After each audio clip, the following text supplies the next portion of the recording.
প্রথমেই দেখে নেব আজকের সংবাদ শিরোনাম, জানাবো আজকের বাছাই করা গুরুত্বপূর্ণ তাজা খবর। শুরুতেই হেডলাইন। বন্যা ধসে নথি হারালো উচ্চ মাধ্যমিক পরীক্ষার্থীদের জন্য বিরাট খবর, সংসদ জানালো বিশেষ ঘোষণা। ৩৫,০০০ ভোটের লিড চায় তিহার মুক্তির পর প্রথম ভোটে অনুব্রত, দুবরাজপুরে কেষ্টর হুঙ্কারে উত্তাপ। বাংলায় শুরু হচ্ছে নতুন ব্যবস্থা, পথ দুর্ঘটনায় আহত হলে মিলবে ক্যাশলেস চিকিৎসা। রাত 12:30টায় কিভাবে বাইরে বেরোলো মুখ্যমন্ত্রীর প্রশ্ন, কিন্তু ঘটনা তো ঘটে ভর সন্ধ্যায়। দুর্গাপুরের কলেজে কি বলছে সিসিটিভি? আরজি করের সন্দীপের বিরুদ্ধে তুলেছিলেন দুর্নীতির অভিযোগ, হঠাৎ সরকারি চাকরি থেকে ইস্তফা দিলেন আক্তার আলী। পাকিস্তানে গৃহযুদ্ধ, সীমান্তে আফগানিস্তানের সঙ্গে তীব্র লড়াই, বড় যুদ্ধের আশঙ্কা দেখছে বিশ্ব। শীতের আগে সাগরে তৈরি হবে শক্তিশালী নিম্নচাপ, ফের বাংলায় বৃষ্টি, আবহাওয়ার বড় আপডেট। আসছি বিস্তারিত খবরে। বন্যা ধসে নথি হারানো উচ্চ মাধ্যমিক পরীক্ষার্থীদের জন্য বিরাট খবর, সংসদ জানালো বিশেষ ঘোষণা। উত্তরবঙ্গের ভয়াবহ বন্যায় অ্যাডমিট ও রেজিস্ট্রেশন সার্টিফিকেট সহ গুরুত্বপূর্ণ নথি হারানো উচ্চ মাধ্যমিক পরীক্ষার্থীদের পাশে দাঁড়ালো সংসদ। পশ্চিমবঙ্গ উচ্চ মাধ্যমিক শিক্ষা সংসদ বিনামূল্যে ডুপ্লিকেট নথি দেওয়ার ঘোষণা করেছে। স্কুল মারফত দ্রুত আবেদন করলে কোনো ফি ছাড়াই ক্ষতিগ্রস্ত পড়ুয়ারা প্রতিলিপি হাতে পাবেন। ৩৫,০০০ ভোটের লিড চায় তিহার মুক্তির পর প্রথম ভোটে অনুব্রত, দুবরাজপুরে কেষ্টর হুঙ্কারে উত্তাপ। দীর্ঘ ১.৫ বছর তিহার জেলের অন্ধকূপে থাকার পর অবশেষে মুক্তি, আর সেই মুক্তির পর প্রথম নির্বাচন। স্বাভাবিকভাবে বীরভূমের রাজনীতিতে অনুব্রত মণ্ডলের প্রস্তুতি তুঙ্গে, তাঁর সেই পুরনো আত্মবিশ্বাসী এবার ধরা পড়ল তৃণমূলের বিজয় সম্মেলনীর মঞ্চে। সোমবার বীরভূমের দুবরাজপুর ব্লকের যশোরপুর গ্রামে আয়োজিত তৃণমূলের বিজয় সম্মেলনীতে উপস্থিত ছিলেন অনুব্রত মণ্ডল, সায়ন্তিকা বন্দ্যোপাধ্যায়, বিকাশ রায় চৌধুরী সহ একাধিক নেতা। অনুষ্ঠানে ভাষণ দিতে উঠে অনুব্রত মণ্ডল আগামী নির্বাচনের জন্য টার্গেট বেঁধে দেন, তাঁর গলায় স্পষ্ট চ্যালেঞ্জের সুর। কেষ্ট বললেন, গত লোকসভা নির্বাচনে দুবরাজপুরের 10টি এলাকা থেকে আমরা 26,০০০ লিড পেয়েছিলাম, কিন্তু এবছর আপনাদের কাছে অনুরোধ, আপনারা যেন 35 থেকে 36,০০০ ভোট পায়। তিনি আরও স্পষ্ট করে দেন যে এই নির্বাচন কেন গুরুত্বপূর্ণ। কেষ্টর কথায়, এই ব্যালট বাক্সের মাধ্যমে আমরা বিজেপিকে শিক্ষা দেব, 26-এর নির্বাচনে মমতা বন্দ্যোপাধ্যায়কে আবার মুখ্যমন্ত্রী করব। গত লোকসভা নির্বাচনে এই দুবরাজপুর কেন্দ্রে বিজেপি এগিয়ে ছিল, কিন্তু তিহার ফেরত কেষ্টর দাবি এবার আর তা হবে না। তার মুক্তি, গত নির্বাচনে প্রচারের জন্য মাত্র 13 দিন সময় পাওয়া গিয়েছিল, আর সেই 13 দিনের প্রচারে তৃণমূল 26,০০০ ভোট পেয়েছিল। তার বিশ্বাস, আমার যেটা মনে হয় দুবরাজপুরের এই 10টি অঞ্চল থেকে এবার বিপুল ভোটে জিতবে তৃণমূল। মা বোনেরা আমাদের পাশে রয়েছেন। বাংলায় শুরু হচ্ছে নতুন ব্যবস্থা, পথ দুর্ঘটনায় আহত হলে মিলবে ক্যাশলেস চিকিৎসা। পথ দুর্ঘটনায় আহত হলে আর চিকিৎসার খরচ নিয়ে দুশ্চিন্তা নয়, রাজ্য জুড়ে চালু হতে চলেছে নতুন ক্যাশলেস চিকিৎসা পরিষেবা। দুর্ঘটনার পর গোল্ডেন আওয়ারে, অর্থাৎ প্রথম 1 ঘন্টায় দ্রুত চিকিৎসা শুরু করা গেলে অনেক সময় প্রাণ বাঁচানো সম্ভব, কিন্তু অনেক সময় চিকিৎসার খরচ জোগাড় করতে না পারায় বিলম্ব হয়। এবার সেই সমস্যারই স্থায়ী সমাধানের পথে সরকার। কেন্দ্রীয় সরকারের নির্দেশ মেনে দুর্ঘটনায় জখম ব্যক্তিকে হাসপাতাল বা নার্সিংহোমে নিয়ে গেলে 24 ঘন্টার মধ্যে ক্যাশলেস চিকিৎসার সুবিধা মিলবে। এই খাতে সর্বাধিক 1.5 লক্ষ টাকা পর্যন্ত খরচ বহন করবে কেন্দ্রীয় প্রকল্প। অতিরিক্ত খরচ রোগীর দায়িত্বে থাকবে। এর জন্য রাজ্য জুড়ে বেসরকারি হাসপাতাল ও নার্সিংহোমের তালিকা তৈরি হচ্ছে। দুর্ঘটনার পর পুলিশ আহতকে নিকটবর্তী তালিকাভুক্ত হাসপাতালে ভর্তি করবে। চিকিৎসকের দ্বারা দেখেই ঠিক করবেন ভর্তি নেওয়া দরকার কিনা। যদি রোগীকে ভর্তি করা হয় তবে পেশেন্ট আইডি তৈরি করে তা সংশ্লিষ্ট থানায় পাঠানো হবে। থানার তরফে এফআইআর নম্বর ও অন্যান্য তথ্য যুক্ত করে তা কেন্দ্রীয় পোর্টালে আপলোড করা হবে। এরপর রোড সেফটি কমিটির সব তথ্য যাচাই করে অর্থ অনুমোদন দেবে।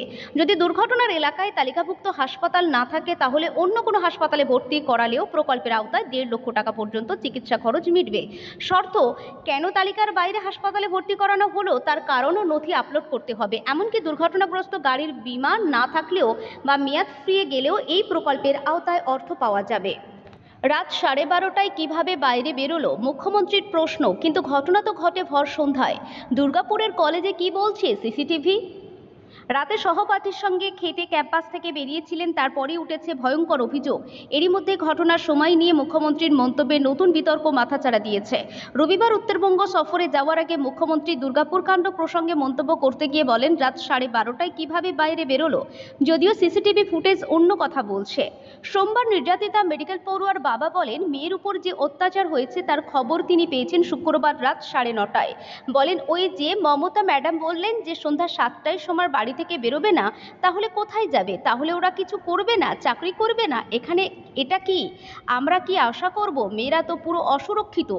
এখানে যে মুখ্যমন্ত্রী বলল যে রাত 12টার সময়, যে 12টার সময় বেরোচ্ছে, আমার কাছে ফোন গেছে 9:30টার সময়।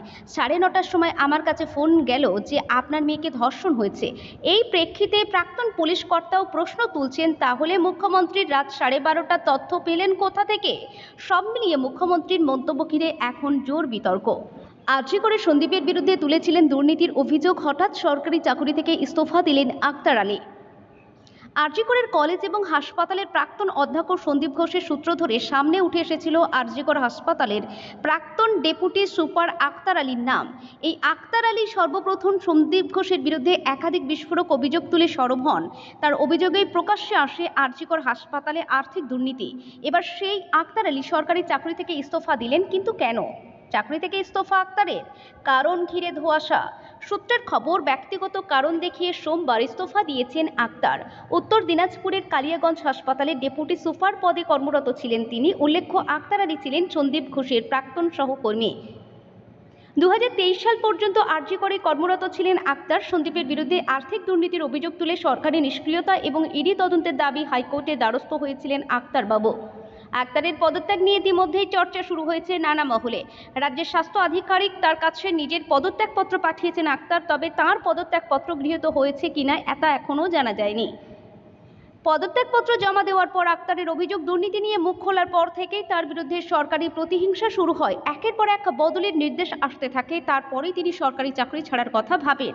আক্তার বলেন, সরকারি চাকরি করে দুর্নীতির বিরুদ্ধে লড়তে পারছি না, কেউ আমাকে লড়তে দেবে না, সেই কারণে আমি পদ ছাড়ার সিদ্ধান্ত নিয়েছি। তিনি আরও বলেন, আমার দুটি নীতি, স্বাস্থ্যক্ষেত্রে দুর্নীতির বিরুদ্ধে লড়াই আর পড়ুয়াদের উপর যে অত্যাচার হচ্ছে তার বিরুদ্ধে সরব হওয়া। আমার সেই লড়াই আমি চালিয়ে যাব।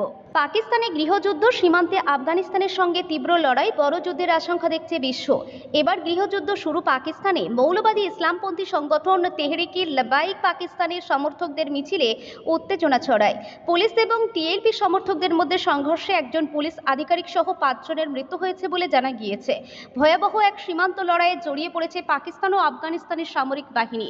দুই দেশের সীমান্ত বরাবর একাধিক স্থানে ব্যাপক সংঘর্ষ হয়েছে। উভয় পক্ষে একে অপরের সীমান্ত চৌকি দখল ও ধ্বংস করার দাবি করেছে।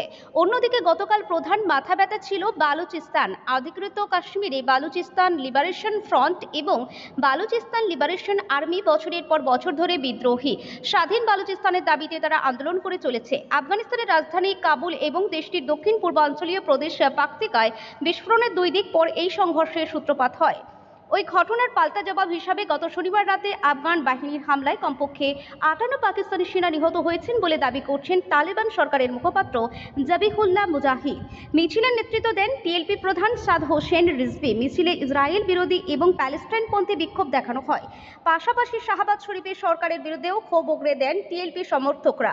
উল্লেখ্য, অশান্তির আশঙ্কা করে ইসলামাবাদ থেকে মোরেদকে অবধি বিভিন্ন জায়গায় পুলিশ মোতায়েন ছিল। এরপরেও বিক্ষোভ মিছিল রোখা যায়নি।